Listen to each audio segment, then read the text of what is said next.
for us to go. He will sit down over there. 3 hours later. Jim, your doctor's ready to see you. Hi, Jim. Oh, hi, Jim. Nice to meet you. What's wrong? You must be sick. Take this, the Tylenol, and you should be fine. All right, take it. I'll do that. I'll do that. Waited 3 hours for this? This is bullshit. Cut! Has this ever happened to you? Have you ever gone into a walk-in clinic and got told you need to wait a few more hours for your treatment? Unfortunately, this is not an uncommon outcome for most patients. Unfortunately, this is not an uncommon outcome for most patients. And as you just see, we all know how horrible walk-in clinics can be.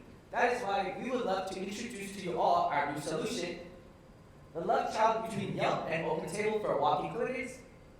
Clinic with a Q for all your healing needs. Hi, my name is Jeff. This is Darren, Alex, Leah, Gloria, and Euphrasia. So what's the problem?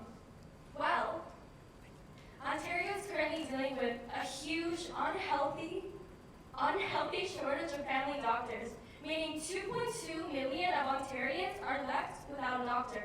That's a nearly 24% increase since the beginning of the pandemic, which means more and more patients rely on these walk-in clinics for their checkups and all sorts, creating a much unorganized and busier environment for these walk-in clinics. And in fact, we surveyed over 160 people in the York region about which is the biggest problem with walk-in clinics, and as expected, long wait times was the biggest problem, with 90% of our surveyors choosing that option. And along with that, pain points such as inaccessible locations, language barriers, inconsistent clinic hours, including those wait times, create the most inconvenient package for both the clinic and the patients. And on the more clinical side, a heavy load of patients create an unorganized environment, customer service goes down, clerks are stressed and overwhelmed, and sick patients are put into wait rooms with maybe patients who are there for a simple checkup, increasing the spread of diseases and creating an overall unsatisfied experience for patients with more complaints and even more hassle for these clinics. Now, in the beginning, we saw a wonderful skit by our fellow cats. To explain that in more depth, we have Jim, a 35-year-old male, who went to the doctor, sat there for 3 hours, and then received medical attention from the doctor. With Qlinic, Jim will be able to solve this issue as he'll be able to go online into an online queue, as well as see the waiting times instead of going there as urgently and waiting for the perfect time where it's less busy. He will also be able to fill in the forms and skip the busy and long registration process, which is very common and very tedious in many walk-in clinics. Now from our targeted audience, the clinics. This is Dr. Sarah Jones. She's a PhD, and she's a recent PhD and wants to open a new walk-in clinic. She is opening it in the GTA, where is our targeted area, and is having trouble with 3 things: gaining traction, having an organized area and place to fully check and write down all of her charting processes, as well as cut down the amount of traffic in her clinic, saving her workers and colleagues the hassle of being sick and contract any other diseases. Our software will solve this problem, as with our sponsor feature, she's able to gain more traction, as well as her operations will be more simplified with more exposure for easier access to her clinic.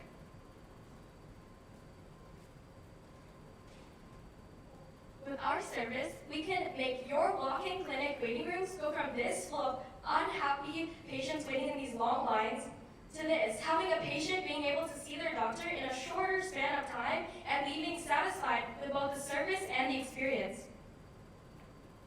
Now, let me explain how this works. First off, here's a QR code that leads to our website, which you can follow along if you want when we do our photos. So, starting with the features of our website. we have virtual queuing, which we talked about. Virtual queuing is super simple, there's no bells and whistles. You just put your first name, your last name, some contact information, and what clinic you're in, and it will give you a QR code that lets you go to that queue for that specific clinic. In that clinic, we actually use a two-way texting system, which keeps the client engaged, which reduces the possibility of no-shows. And it also allows them a chance to opt out if they have, for some reason, are unable to go. Then we also have a feature that allows you to find clinics near you. If you don't know the clinic off the top of your head, you can search up the clinics. It'll show you the closest clinics. It'll tell you the clinic hours that they actually work on, because sometimes clinic hours are inaccurate to when they actually take patients. It's multilingual, which helps break the language barriers. And it tells you if the clinic specializes in anything that you specifically want.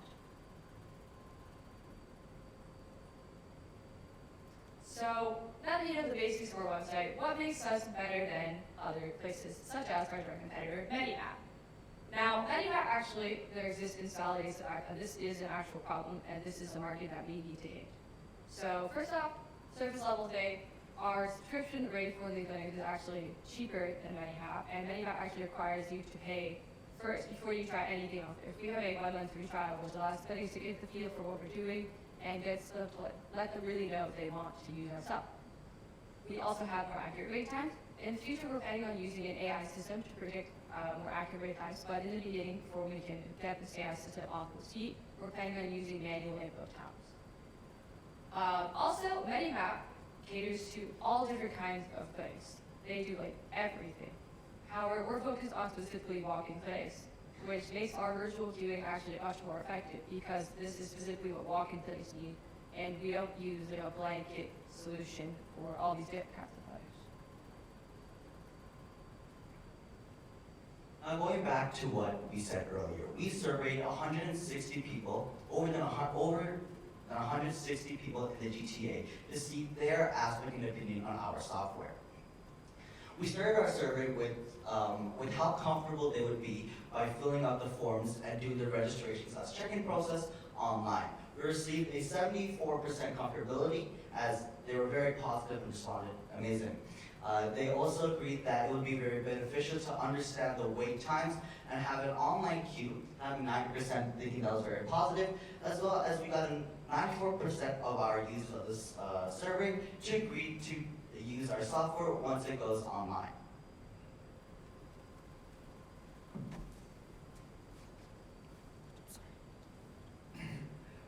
Starting for our aspect of marketing, we have two sources in which we must appeal to, starting with our users and the clinics themselves. With our users, we have three methods of advertisements, with the first two being search engine optimization and pay-per-click advertisements. Instead of promoting ourselves upon our users, we can have them find us by being at the top of their search results. And as you all know, almost everyone is on some sort of social media platform nowadays. That is why by having our advertisements on platforms such as Instagram, Facebook, Pinterest, etc., it could be our biggest way of letting people know of our new and improved procedure for visiting a clinic. As for our introductions to the walk-in clinics, we plan to run free trials with as many as we can come in contact with. Ideally, we'd like to start regionally, and as more and more experience the benefits of using our services, it will help encourage other walk-in clinics in Ontario to use us as well. So now after we have discussed all the features and benefits of our solution, you may be wondering what does it take to fund this overall service and how do we develop it? So starting off with our costs. For the initial year, we'll be focusing our efforts onto developing the overall MVP of our product, which is the minimum viable solution. And given this, we'll be developing $2,000 into the research and development by distributing our services to local walk-in clinics throughout the GTA and using this information to have a good idea of how predictable we could use our AI in future models. And another large portion of our costs will be towards the development of our MVP software. And this, although at first the AI won't be fully implemented to what we needed, given that we have to do research and use data to develop this further, we're using this to have a solution for clinics to test out and see if adoption of virtual queuing will be viable for them. Last but not least, we will also have $5,000 directed to marketing, which, as Jeff said, will bring awareness to both clinics and patients for our service. Now, after all these costs, you may be wondering how we'll be able to financially sustain our business as a whole with our revenue streams. So the model of our business will be featuring a monthly subscription from clinics, where they'll pay $40 to access our services. They'll not only save time, but also make more money for them on a monthly basis. And another portion of our revenue streams will be from sponsored listings. So we expect around 1 out of 5 clinics to want to have their clinic as a recommended search, and they'll be doing this with a $5 extra fee on a monthly basis. And last but not least, we'll be kickstarting our startup costs through grants with up to $15,000, given that our overall product is for the betterment of healthcare for all Canadian citizens. We believe other people will be willing to support it like yourselves. And on to the next slide, we'll be talking about our overall projected roadmap. So as Jeff and I mentioned, at first we're targeting our MVP within the GTA. So given this is our first year, we'll be demonstrating and seeing how our overall product will be able to benefit clinics through testing, given that number of clients will be only 75. And this projected roadmap will be a range for around 3 years. So our second stage is after generating these profits and reinvesting, we plan to expand to Ontario, where there's over 20,000 clinics that we can access for a potential of $8.6 million of profit in the whole market. And eventually, after using all our beta testing and developing our final product, we'll be able to access the Canadian market, where there's actually over nearly 80,000 walk-in clinics, actually topping at 93,000 clinics. We aim a reasonable amount will be around 80% of this 80,000, and the potential overall market for our service is $34 billion. So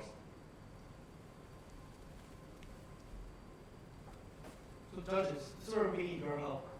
So Mohammed, we know you exercise in optimizing workplaces. You can help us optimize our service and provide better healthcare to our citizens. Sean, we know you exercise in digital transformation programs. You can help a smooth transition from in-person use into the online world. And then we know you exercise in software. So you can help us develop and integrate our AI-based system into our website. Yeah, that's the end of our pitch. Thank you for listening. If you have any questions, judges, feel free to ask us. We appreciate your time very much.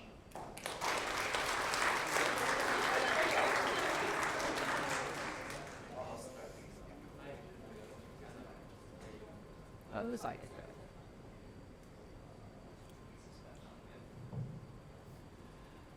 Well, it looks like we've got work to do, guys. So thanks for involving us. By the way, Jim, you look great for 35. I gotta say that was a great note. Can you go back to the slide, please, where you talk about your stats on your respondents, the people that you surveyed?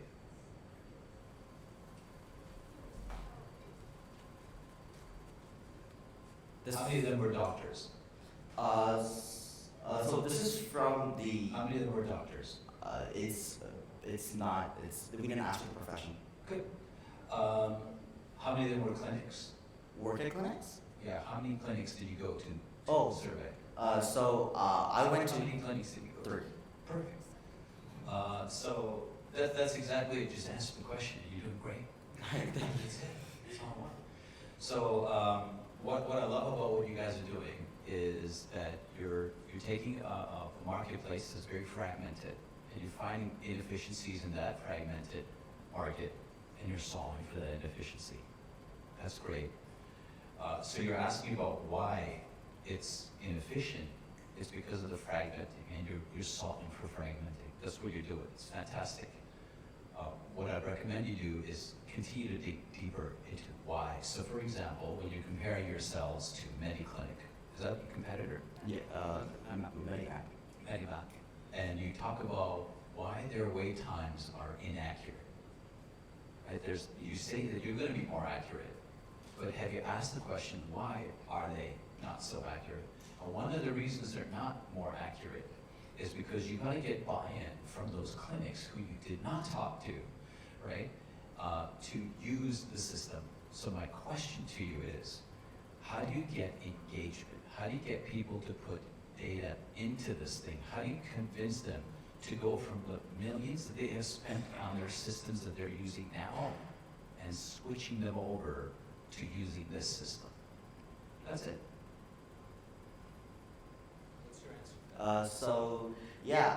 We were able to find out that a lot of clinics nowadays, their system for organizing the charting processes and stuff like that has been very has been using a lot of resources because a lot of their work is done by paper, and they're slowly starting to switch to an online-based system.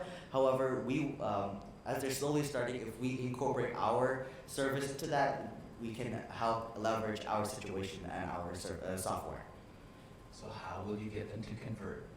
So, giving your example of MetaMap as well, one thing that we analyze with MetaMap is after checking out their services, in order as a clinic to register with them, you actually have to pay the $50 fee right off the bat. So, in our services, we're planning on allowing clinics to have a free 1-month trial before they are able to pay for our services. So, given this, I think what we analyze with MetaMap is that there's a large entry barrier for clinics to try to adopt and test out their services. But as long as we are able to provide the necessary resources and instructions of how to use our services, I believe that these clinics will have an easier onboarding process.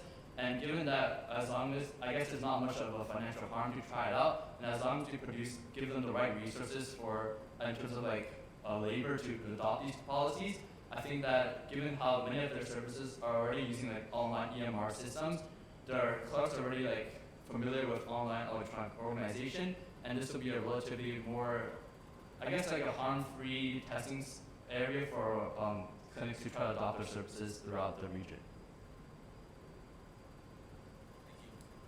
Thank you for your question. So far, all the presentations have been amazing today. Yours was also amazing. Thank you for that. Thank you.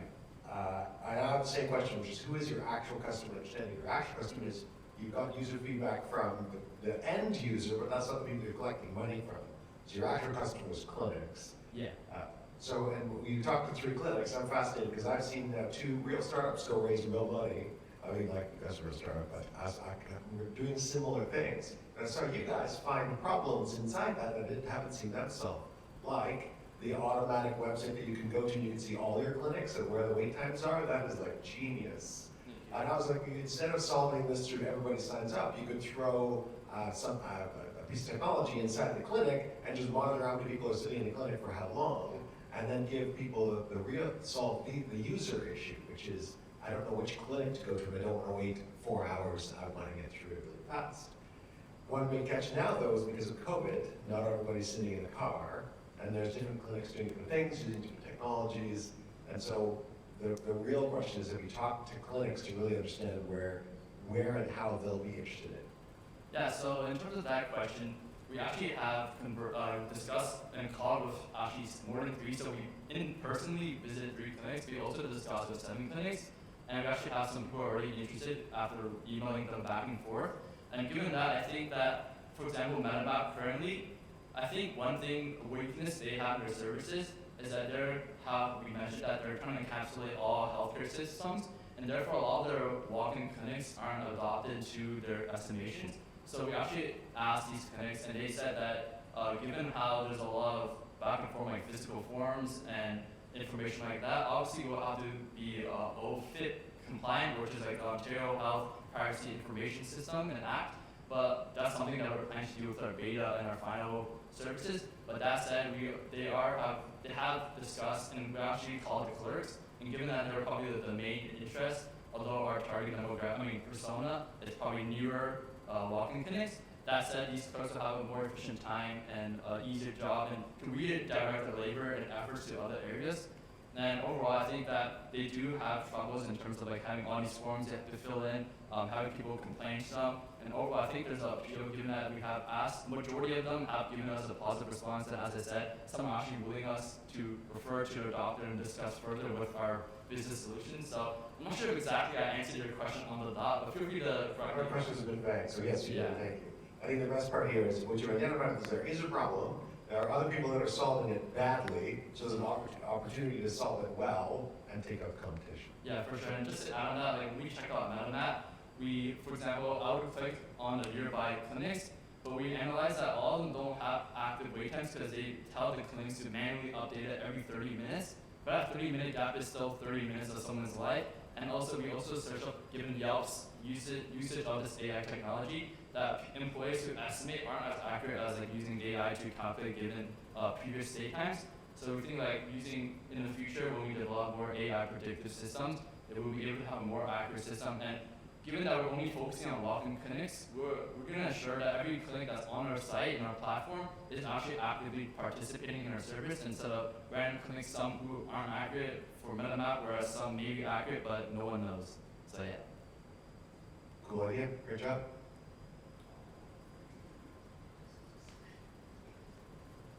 Great presentation, love the acting, really appreciate the effort, especially Mr. Jim there. And I wanted to say I really enjoyed the way you did a couple things. The first is the grants. The 15K will definitely help with this. The second is the 1 month free trial. A suggestion I would make is actually to create an onboarding kit. Yeah. So flyer outside, how to add an embedded little snippet to your website, the whatever website they have, just to advertise, hey, use the Q thing, use Qlinic, right? For sure. That way, and you can already send that for them, so all they have to do is say yes. It's free, right? Yeah. But of course, they might say, oh, is this HIPAA compliant and such, right? And at one point, I don't know if this is in your finances, but this is probably going to matter if it's like $20,000, $30,000 up front to get HIPAA and SOC 2 compliance, which is super annoying, but something lots of software go through. But to mitigate that, it could just be for queuing for now, the ticketing, plus like download form links, right? Download it there, set it on something else, or press that. That could be a good way to skip that for now and just get it out the door. One thing that I would want to learn more about, the first is the 1.2 million. Can you go back to that slide? I don't know if you have appendices about it, but I would just love to hear more about what sort of costs you're anticipating. For our cost side, right? That's right. All right.